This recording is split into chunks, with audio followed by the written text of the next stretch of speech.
Бүтін дөнья татар конгрессы бинасында 14-ші Бүтін Россия татар дин әхелләре форумына багышланган матбугат конференциясы узды. Дин өлкәсенә кагылышлы мөһим сорауларга һәм мәсьәләләргә быел нинди яңалыклар кертелә? Бу турыда алдагы язмада. Татарстан башкаласы өчен май айы аеруча эшлекле уза. 17 май көнне Казанда Милли тормыш һәм дин 14-нче Бүтін Россия татар дин әһелләре форумы рәсми рәвештә ачылып китә. Әлеге форум глобальләшү шартларында бергәлекнең, бердәмлекнең асылын аңлауга ярдәм итүче иң уңышлы хәрәкәт. Ул аның исемендә үк чагыла. Ике исемдә Милли тормыш һәм дин төп форумның төп мәгънәви ягы ята.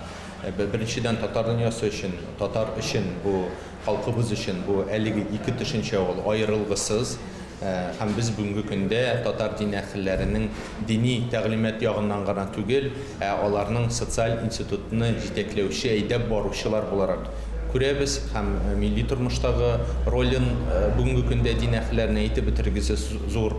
Форумга илебезнең 77 төбәгеннән барлыгы 1000 дин кардәшебез чакырылган. 3-4 буын имам булган гаиләләр саны кисәң Россия күләмендә шактый. Берничә гаилә форумда катнашыр дип көтелә. Оештыручылар форум делегатларына аларның имамлык тәҗрибәсен тәкъдим итәргә җыена. Татарстан Республикасы рәисе Рөстәм Миңнеханов катнашында пленар утырыш 18 май көнне Казан Экспо халыкара күргәзмәләр үзәгендә була. Иртәгесен форум делегатлары Изге Болгар җыены тантанасында катнаша. Мөршидә Җихан, Ленар Хәбибуллин, Татарстан яңалыклары.